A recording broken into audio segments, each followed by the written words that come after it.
Well, hello, everybody. My name is Alex Graham, and I'm the Torrance campus pastor here at Journey of Faith. Today, we're going to continue our series of messages called Reset. Now, in this time of regathering and re entering the world, we're looking to God for some wisdom on how to reset in this new reality well. Specifically, we're looking at a passage of the Bible from the book of Romans. We're going to be looking at chapter 12. So if you want to flip there in your Bible or look that passage up on your phone, that would be fantastic so you can follow along, but we'll also have the slides up here. Now, the author of this part of the Bible was a missionary named Paul, and his original audience was a group of Christians in Rome. That's why it's called Romans. And those people had been separated for a while, but were starting to regather, and were dealing with different experiences and different backgrounds and different seasons of hurt and different opinions about what a life of following Jesus should look like. Now, last week, we learned from the experience of those ancient Christians that our season of regathering, the one that we're in right now, it's a great chance to discover new spiritual rhythms. That's what Jason taught us last week. We learned that God wants to be part of every aspect of our lives, and that the past year of unique challenges and changes could help us focus on God more and allow Him to renovate our thinking so we can best follow Him. Now, today, we're going to keep walking through that new type of thinking that we described last week by considering how we can best relate not only to God, but to each other. In fact, relating to each other now becomes the main focus for most of the rest of Romans chapter 12. And that's great because I know I'm feeling, and maybe some of you may be also, that of all the things in my life, God has actually been amazingly consistent and faithful during this past year, this strange year. And I've been connecting really well with God in our online services, and I'm actually not worried about regathering and Him being any different. It's people that I'm a little nervous about. I'm a little rusty. I'm a little out of practice being around and relating to all the people that make up our communities and workplaces and schools and our church. Now, we've all been relating to each other differently over the past year, and in some ways, we need to relearn who the people around us are. Just for an example, many of you know over the past year, even while our church buildings have mostly been closed, we've been hard at work remodeling the inside of our new Torrance building. Here you can see some of our guys working on the stage that'll be there, and then this is the shiny new floor of the lobby. I'm actually going to be talking about the Torrance project a lot because I'm right in the thick of it. This project actually has been a great chance for me to stretch some of what we might call non-traditional pastor muscles of building project management and interacting with contractors and architects and tech installers and the city permitting process, which has been a blast, of course, for me. Now, I noticed something interesting, though, this week. Some of the contractors and their crews that I've worked with for almost a solid year now, I have never seen them without their masks on. When we need to meet on site while they're working at the Torrance campus, we are always socially distanced and have our masks in front of our faces. Now, I'm a very visual person, and what I realized last week was that over the year, my imagination had just filled in the blanks of what their faces looked like. I have an internal made-up image of what's happening in the lower half of these people's faces. At our last meeting, though, one of our great construction leads, his name is Eduardo, he pulled down his mask to take a sip of a water bottle, and I saw for the first time the full face that he has. And my first thought was, what the heck? That guy's mouth is completely different than I imagined. Now listen, it's an absolutely fine mouth and face, but it clashed with my expectations of what his mouth and face would look like. There was this oddness of reconciling who he actually is with who I thought he was. Now, I tell you that because I don't think that odd merging of realities and expectations is limited only to what people's faces look like. Instead, in this season, as we're getting back together and interacting, we're having to reconcile who we remember or expect a whole person to be and who they really are. And you know what? I'm remembering lately that some people are challenging in person. I bet there are some people in your life that you would rather have on the other end of a Zoom call so that anytime you could be like, uh-oh, my internet's freezing up over here, I gotta go. Or like, oh, my battery's running out, sorry about that, I gotta leave. In real life, we don't get to do that. That person is still standing there. In real life, people can be challenging, and we have to wrestle with that. Now, thank goodness we have Romans chapter 12 to read today, because right now what we need as we regather is to ask this question. It's our question for today. How can we best relate to each other? God, as he's inspiring Paul to write Romans chapter 12, he knows that regathering a diverse group of people can be a powder keg for tensions and divisions. He knows that it's a sensitive moment for us. We're all a little more raw in this season, and we each carry our own anxieties and expectations, and that could lead to a few buttings of heads.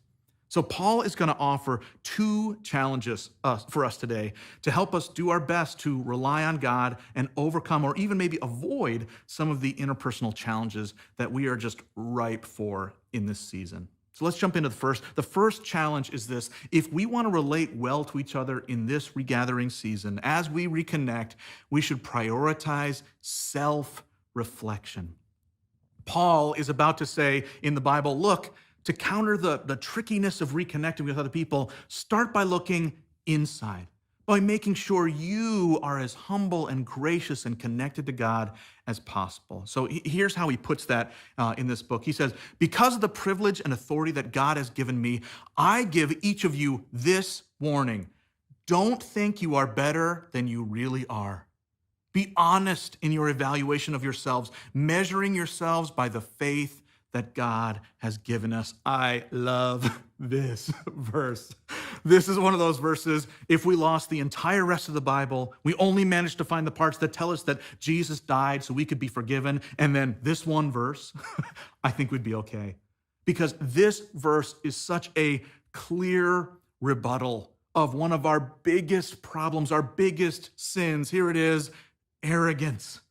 If anything is going to trip up our regathering with people, it's arrogance. Arrogance or self-centeredness is incredibly poisonous in our lives.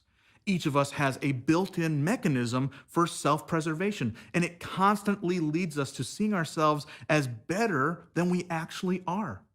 And even if that's masked in some of our lives in the guise of self-loathing, it's still an undue focus on ourselves. It's prioritizing our own lives as the most important thing. And the only thing that kind of skewed thinking does is put up walls. Our self-centeredness creates barriers to real relationships. And self-centeredness, our outside inward focus, when it's left to its own devices, it only grows. It's incredibly resilient, has an inherent upward trend. I used to be a pastor for high school students, and I remember trying to explain to a group of teenagers how pride grows. And a few of them responded in a conversation, and they said something like, no, listen, we're just self-centered because we're teenagers. We'll outgrow it when we go to college or we become adults. I thought that was such a hopeful and incorrect view of themselves. Now, what I was able to say to them and what I can say today is that I am living proof that self-centeredness does not decrease naturally. When I have faced landmark, life-expanding moments of having to think about my wife once we got married, or having to think about the kids when they came around, or then having to think about aging parents nowadays, or think about our growing church, those were all opportunities that some of us would assume that we'll just naturally become less self-centered and more focused on the needs of others when those things happened. But instead, what happens much more often is that, yes, we tough it out and we care for others, but our self-centeredness really doesn't go away. Instead, it becomes like a threatened animal. It just bunkers down in a corner like in an angry stance. Self-centeredness, when it's challenged by a natural situation, it may be tamped down, but eventually it's going to want to assert its power and lash out, usually at terrible times. We cannot expect arrogance or self-focus just to diminish naturally. Now, instead, God wants us to do the work personally right now and address it head on. Paul is basically saying in the verse we read, listen, it'll do us a lot of good, all of us good, to actively and consistently remember you're not that great. Now, you are great in the sense that you are immeasurably valuable to God. You are worthy of love because He created you. You are unique. He wants you to be part of His eternal family. But that's all because God is so awesome. He loves us, but we're each still pretty messed up. It's helpful for us as humans to have a consistent, a healthy mindset that we're flawed and broken, and try as we might, we inevitably are going to mess things up. Don't think you are better than you really are. What I like about this is that being reminded of this challenge regularly will have a good character implication. It will help us stay humble and make it easier to connect with others, but it also has practical implications. Seeing ourselves accurately will just keep us from some of the problems we would otherwise encounter in our life because we caused them. So another example from the Torrance campus just from last week, we've had volunteers out at the campus almost every day for the past 2 weeks, and I myself have been out there with them as much as possible. Yeah, you can see here's just one of the many teams that have been there, and then here's some of the painting work that they've been up to. They're doing awesome. You should be there. Now, it's been such a blast, of course, to paint a few of those rooms side by side with those great volunteers. But while we're painting, we get talking with each other. We're having a good time. And then every so often, Alicia Allen, who's our incredible staff member, she's actually managing all of these volunteer projects at the Torrance campus. Every once in a while, Alicia will pop in to see how we're doing. And when she pops in, a few times I said to her, like, oh, things are going great, Alicia. We're having a blast. And hey, check out the great painting I'm doing. And Alicia would look at me and look at my painting job, and she would say, oh, well, it looks okay. Actually, Alex, let me give you a few tips so you can redo that section of painting. She's always so gracious with me, but definitely still gets me to see that my first assessment wasn't very accurate, and I should improve on my technique a little so I don't have to keep doing everything twice. So 2 coats don't have to become 4 coats just to cover up my lousy work. Now, the truth is that it's not just painting the Torrance campus in which that type of inflated thinking can trip me up. It's all sorts of situations. My pride tells me that in a challenging conversation, I should see myself as right, but I'm not always right. And an honest evaluation of myself afterward shows that now I need to go back and apologize to the person I was with and start from scratch, really actually listening with a humble attitude. It would help me just to be humble in the first place.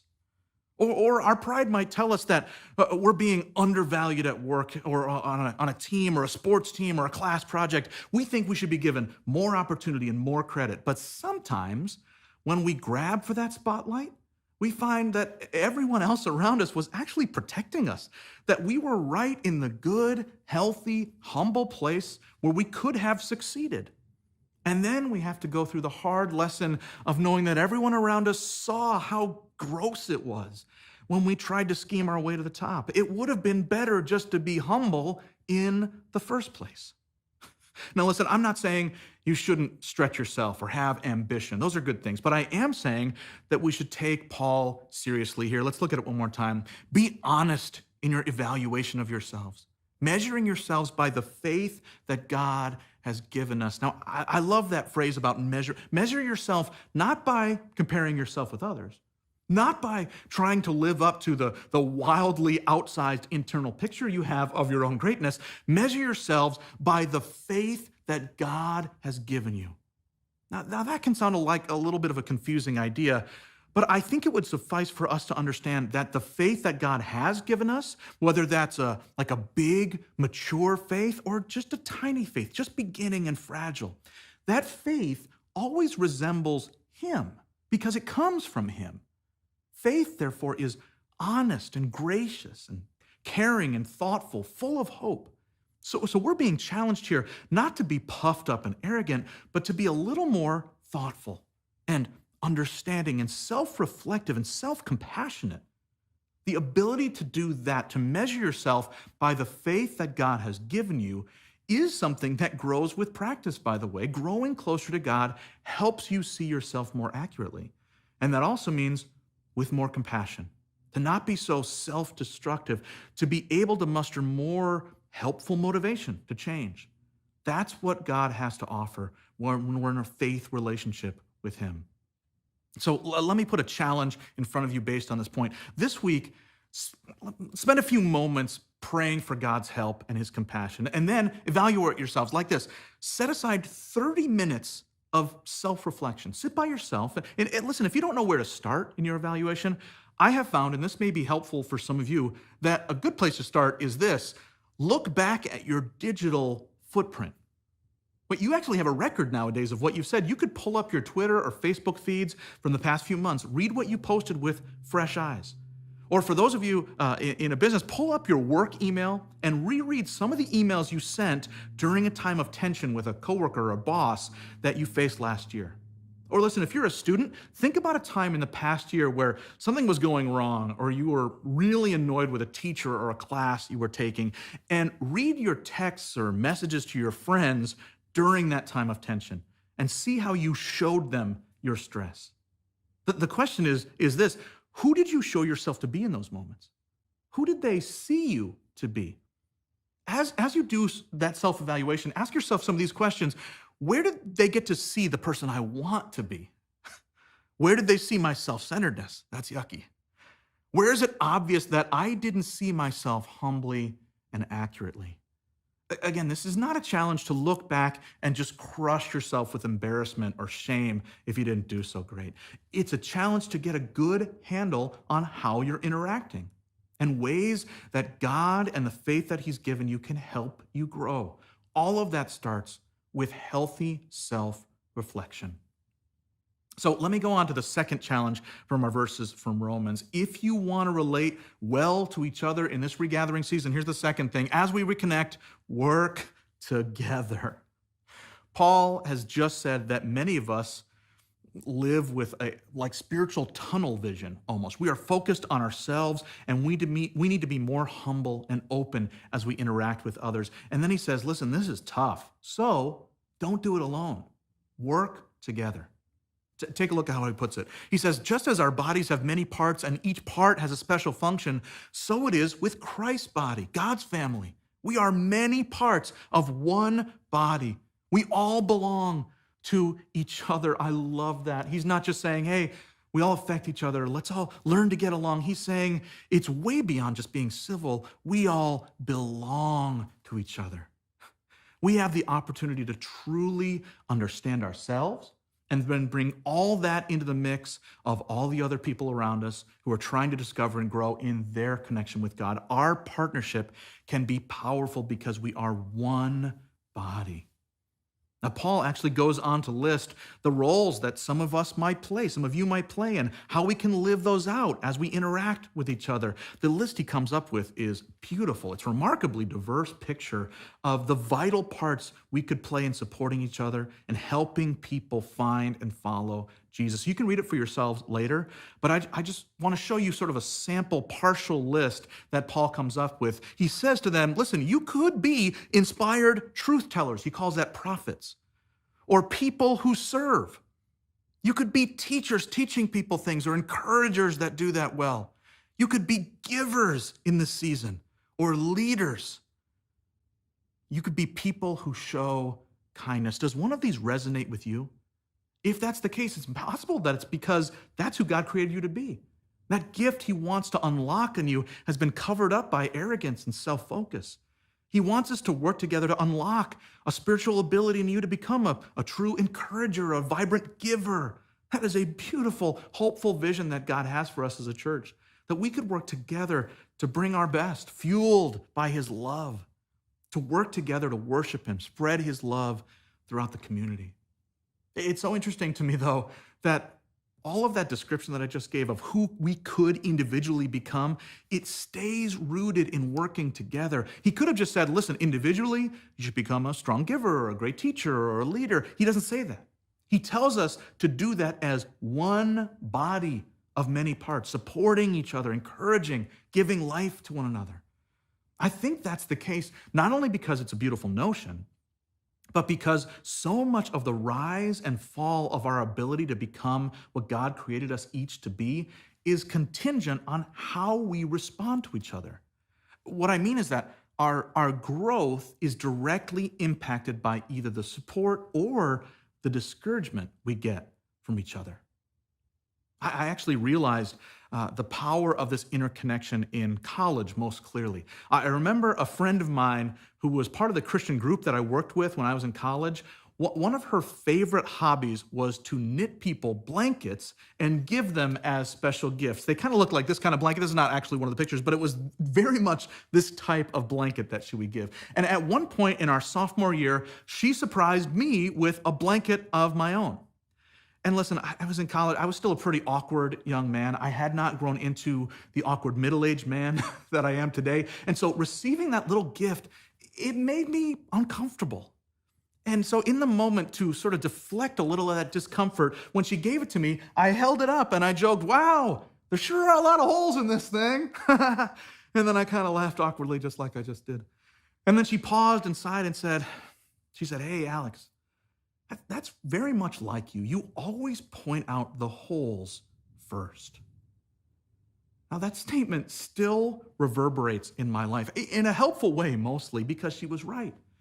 The truth is that in my discomfort, I often allow myself to be flippant with how powerful my words are. In this friend's life, I jokingly batted away my own awkwardness, yeah, but I also swatted her aside at the same time. In that encounter, before I had said anything, I had the opportunity to stand by her side, to encourage her, to bring out the best in her, to thank her and celebrate her and receive a gift with joy. I didn't need a blanket. I have tons of blankets. But what I needed is to remember that we belong to each other, that what we say to each other, what we do to encourage each other, to live out the grace that God has given us, that is a powerful thing. It should only be used for good. So let me give you a final challenge in this area. I was thinking that during this regathering phase, we will each come back in contact with people that make us feel a little awkward. Now, that might be for you, a relative you haven't seen in a while. But now both of you are vaccinated, so you don't have that excuse anymore. Or maybe you're back inside your favorite restaurant, inside having a meal, and the server messes up your order, which they haven't had the opportunity to do in person in a year. Or maybe your school system is juggling the zillions of competing demands, and it isn't reestablishing the programs or activities or classes or schedule just the way you would want them to. You'll have the opportunity in this regathering season to do one of two things. First, you can point out all the holes. You can make sure they know the problems and how upset and annoyed you are. That's an option. The other option is to remember that starting here in the family of faith, we belong to each other. And that person you're interacting with is either a person who's already in the family and needs your grace and support, or they're a person we want to invite into God's family, and they need to see God's people at their best. That server doesn't need to get a complaint from you. They need a bigger tip to show your support. That relative does not need an earful. They need to just be together with you after all this time. Your school administrator, yes, they may need to know the challenges that your family or student is facing. That's good. But they also need to know that you're behind them and that you'll get involved to help them out. So let me boil it down to this challenge. Surprise someone with support and goodness this week. You know who the world needs out there right now as we gather? They need God's church to be truth tellers and encouragers and givers and leaders and people that show kindness. They need us to do all of those things together with a unified front, spurred on by the measure of God's love and the faith that we've experienced in our lives. So this week, let's just review. Let's remember these challenges from Paul. As we reconnect, let's prioritize self-reflection. And hey, let's work together. So as we close, let me say, these are the kind of things that I've been reflecting on as I'm over at the Torrance campus, working with all of you incredible people who have volunteered to be part of those work days. By the way, just one more time, I know there have been so many mentions of Torrance in this message so far, but listen, that's because launching the Torrance campus represents something so pivotal in the life and mission of Journey of Faith. It does not represent our grab to become bigger. It doesn't represent us loving flashy buildings. No, it doesn't even represent playing it safe. Certainly does not represent playing it safe. It represents all of the faith that we have. The belief that God has called us to be a church that reaches people who don't know him yet. It's incredible to think that in this season, we're not only regathering in our offices and schools and movie theaters and gyms. As we open the doors late this summer at Torrance, we'll be gathering with people that God has been calling out to their whole lives. And a church-like journey on their side of town is the last ingredient that they needed in order to respond. We are creating a space where more and more people who would never have driven over to Manhattan Beach might be willing to drive a few blocks up Lomita Boulevard in Torrance. And when they get there, when they take that brave step of checking out Journey, we want them to see a family, a place where they belong, where we belong to each other, a place where they are welcome to be part of the story of what God is doing here in the South Bay. For us to be ready, that'll take a lot more prep, installation of some tech equipment that we're working on so we can have great music and watch a message. It's going to take a lot more painting and repainting for me. It's a lot of work. But what it really will take is more self-reflection. Us connecting with God to become helpful and humble people. And it's going to take us working together for us to show people that they belong here in process and in connection with God and his family. So, hey, thanks for taking these challenges seriously as we stand right on the edge of a brand new and exciting thing that God is going to do with Journey. So let me pray to close our service today. Pray with me. God, thanks for what you've called us to. Thanks that you've called us as Journey to do exciting things, reopening at Manhattan Beach, soon opening at Torrance, and a brand new building over there, and all the exciting things. In that, you want us to be humble. You want us to think of ourselves accurately and rely on you and work together. And so, Lord God, give us your Spirit. Guide us into becoming those people that our community needs. Help us to love those around us and to show excitement because we are together following you every day. So we ask these things, pray in your name, Jesus. Amen. Hey, thanks so much for joining us. Hope to see you back next week as we continue to walk through this chapter of Romans together, or anytime over at Torrance working hard. So we'll see you then.